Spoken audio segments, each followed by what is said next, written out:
And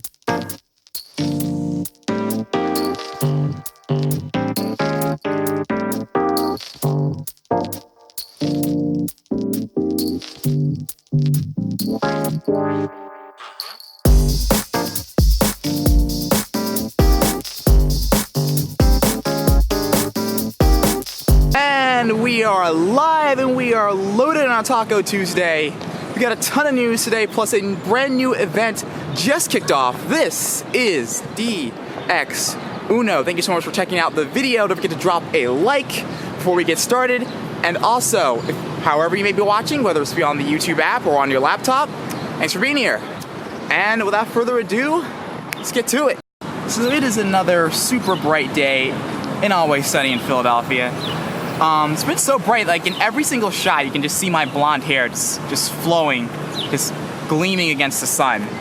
The Detective Pikachu celebration event has kicked off as of 33 minutes ago. And you have the potential Pikachu photobomb with the detective hat on its head. You have shiny Apom being released. Also, increased spawns of Pokemon that appeared in the movie. So you have Jigglypuff, Bulbasaur, Psyduck, Snubbull. Also, I've seen Loudred, and that's just a couple that I have seen in the wild. Also, they will be appearing in raids, so that's a thing. There's specially themed field research, so we'll be checking out some of that. And double XP, that's pretty cool. And also for you clothing aficionados, there are new clothes celebrating the Detective Pikachu event. So we have that to look forward to up until the 17th, I believe. Yep, May 17th at 1 p.m. Pacific time is the cutoff for the event. Now I'm gonna just take a quick detour and talk about the movie, my thoughts on all that. So I pulled up this and kind of like a preview of these movies that are set to be released or set to be worked on from, I guess, from the Hollywood side of things. You've got Detective Pikachu, which is going to be released on May 10th. You've got a Zelda movie coming in 2020, a Kirby movie, Super Smash Bros. You have two Sonic the Hedgehog movies, a Super Mario Brothers movie, a Metroid movie, and a Mario Party movie. That's pretty interesting. By the way, I've seen the trailers for the Sonic the Hedgehog movie. I think it looks absolutely horrible. Real bummer to be a Sonic fan, to be honest with you. In my opinion, Sonic the Hedgehog hasn't had a great game since Sonic Generations in 2011, but that's just my opinion. Don't butcher me in the comments. The way I feel about all this is Hollywood's out of ideas. They must have done every single superhero movie under the sun. They've done everything. They've done like a million Spider-Man spin-offs. They've done every supervillain. They've done every superhero. So instead, what they want to do, to keep that box office money flowing, because they're going to make $1 billion or whatever the box office makes from these Hollywood presentations. So now they've gone on to video game franchises, and they're going to piggyback off the popularity of video game franchises to see if they can make, profit off these films. And to be honest, I'm not down with it. I feel like the art style, especially for the Detective Pikachu movie, the art style really rubs me the wrong way. I apologize for the Philadelphia traffic. Jesus Lord. It's nonstop. But I digress. The art style just really rubs me the wrong way. I feel like if you're going to make a Pokemon movie, besides, and I have no problem with Pokemon movies. Pokemon 2000 is my favorite movie of all time. That movie was in theaters. I think if you're gonna have a Pokemon...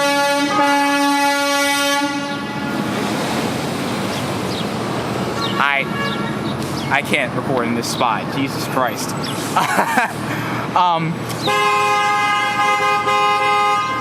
Okay, I think we're good. If I can have 5 seconds of quiet here, Philadelphia. Thank you very much. I'm trying to talk to my audience. All right. So, as I was saying, if you're gonna have a Pokemon film, I feel like it should be based on the anime like Pokemon the first movie and Pokemon 2000 was. Those were absolute grand slam films. Two of the most iconic movies of all time. I don't think you hire Ryan Reynolds, a bunch of production, a bunch of staff. I don't think it's necessary for Pokemon.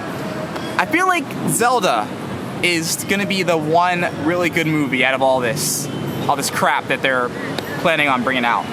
I feel like you can't screw up a Zelda movie. Zelda has a great theme, a great location, just beautiful characters, everything about The Legend of Zelda has been A+, from the very first game to, of course, Breath of the Wild, which is an amazing game. So, other than that, yeah, I'm not down for it. Let me know what you guys think in the comments. What do you guys think?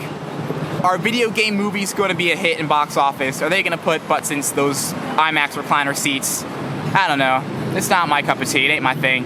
But what is my thing is Pokemon Go events. And we're in the middle of one right now, so let's take a look at all of these spawns that have been altered for Detective Pikcachu. Alright, so we're going to have these types of Pokemon floating around for this Detective Pikcachu event for the next 10 days or so. So Apom, which is the new shiny variant, if you can find one.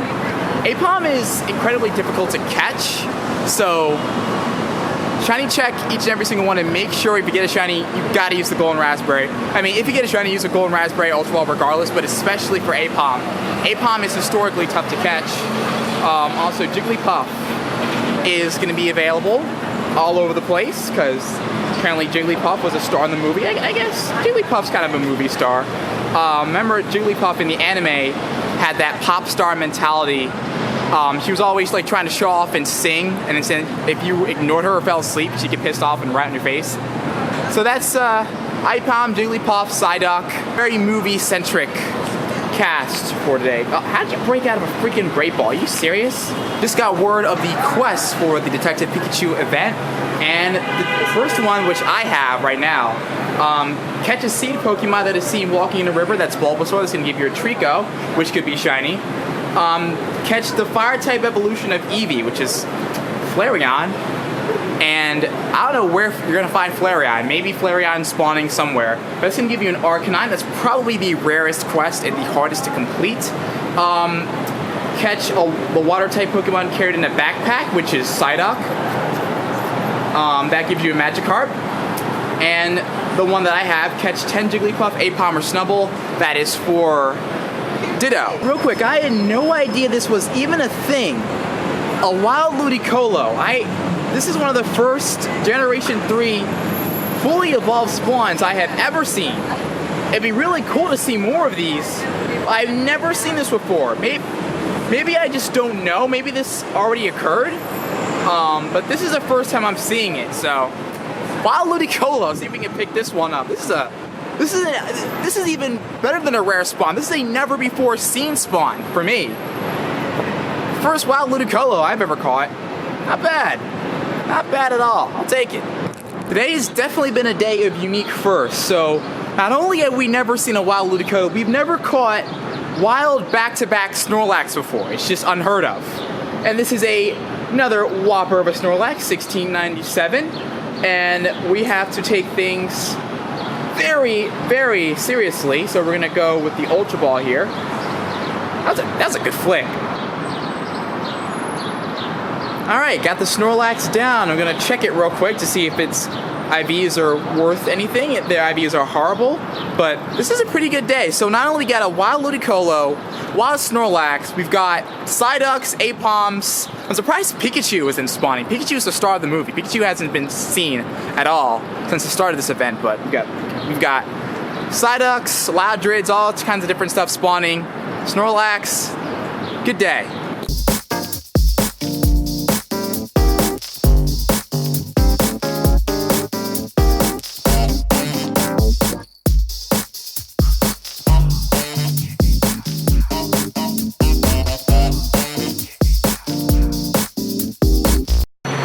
Round 2 of Azelf is now underway. And I remember last episode, I was trying to catch this thing. We were not successful. So as a result, I have been absolutely fixated on catching this thing ever since that day. And I'm hoping this is the day, because I need to get this thing in my decks. And that's that. All right, we got 13 balls this time. A 1788 little psychic fairy flipping around Azelf thing. And now the stalemate begins.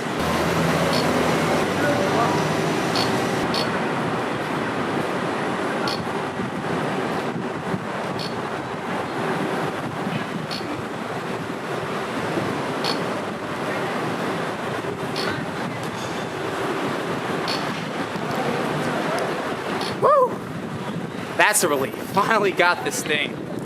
And that completes a quest. So, Azelf in the decks, got a quest complete. Just check, knocking off them checks, baby. Today's a good day. Alright, next up, are we getting brand new lure modules and items? And are there new evolutions coming in Pokemon Go? That's coming up in the news. Alright, so Flareon is spawning quite sparingly, but is spawning throughout the area. And you're going to need it for the fire type evolution of Eevee quest for the Detective Pikcachu, which gives you Arcanine. So find Flareon, he's around, or she's around. Flareon is around. I didn't think it was. Flareon's a really rare spawn regularly, but I guess they upped the spawns a little bit for the event. So keep that in mind.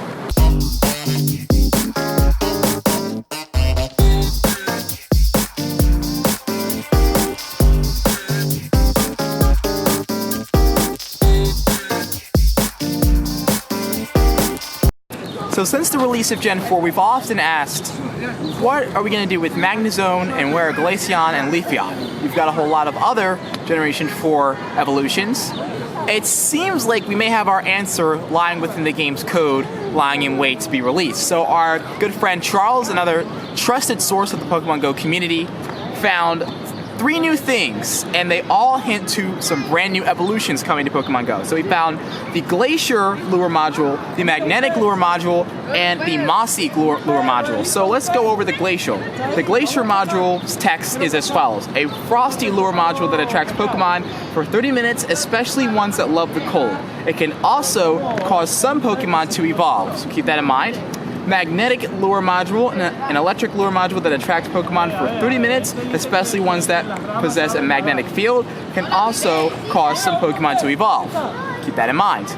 Also, Mossy lure module, a natural lure module that attracts Pokemon for 30 minutes, especially ones that love mossy scents, and can also cause some Pokemon to evolve.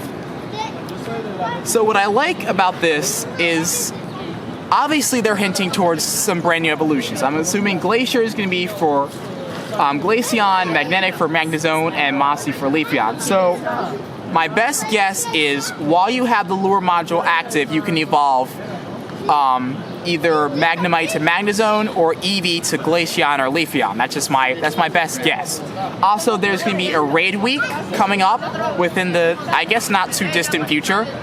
And it's got some research tasks, win a raid, and win a certain number of raids, which were going to be medium and hard. So that's what Charles leaked. Let me know what you guys think regarding what these lure modules could possibly do. I think I'm on point with this prediction. I think when this is eventually released, I'm going to be correct. I really don't see myself being wrong here. This is going to be for Glaceon, Leafeon, Magnezone, but the thing is, can we buy these lure modules in the shop, and what type of Pokemon are all of these lure modules more likely to attract? You know, those are questions that are going to have to be answered as they're released. So that's the news for today. Let's move on. Alright, so real talk, just for a little bit. I'm going to backtrack to about a week ago when I talked about defining yourself as the trainer that you aspire to be in your endgame. And as a player coming back to the game, I've been thinking long and hard about what my endgame is and what do I want to do in Pokemon Go as a trainer. So I figured out my plan and the trainer that I want to be.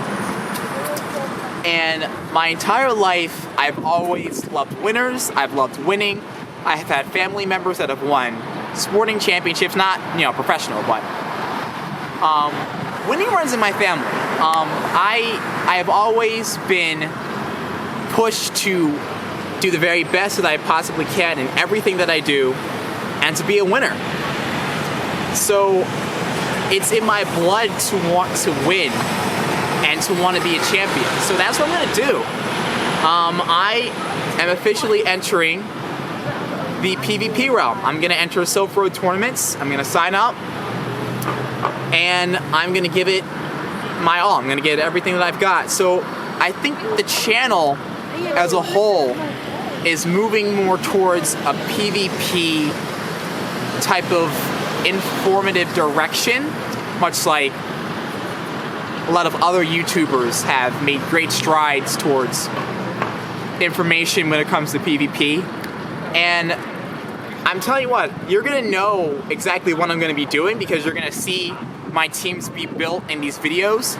And I'm competitively, I'm more of a schematic person. I have my schemes, I have my strategies, and I really don't shy away from them. So you're gonna know what I'm gonna do. But the question is, can you stop me? Can you beat me? 1-on-1, 3-on-3. We're gonna find out. And you know, one of the things that really gets me going about PvP is the art of setting lineups and the art of matchups. I've always felt that Pokemon battling is not only a competitive environment, it is an art form. And it's all about matchups. And I just love creating rosters, and I love creating matchups. I love adding movesets to different Pokemon. So I can't wait to battle everyone. I want to battle the best of the best out there. I want to battle the best in the world. I want to beat the best in the world. And I want to travel around the world and battle trainers from all walks of life. And this is gonna be, I'm just so excited to get this 2 million Stardust. I'm gonna be hatching eggs. You're gonna be seeing like egg hatch segments in the next few videos, like nonstop. I'm gonna get to this 10 million Stardust and I'm gonna get to work on my Pokemon rosters. So, any advice that you guys have for me as a Pokemon trainer starting off in the PvP realm? I'm a little late to the party, but I know that I have what it takes to win because I came from a sports background, came from sports culture, and like guys like us just love this type of stuff. We love competing. I've always been a competitive guy. I love creating matchups. I love setting lineups, and I love all my Pokemon. So I have nothing but confidence in my abilities to become a tournament champion, and that is what I intend to do. See you in the next one.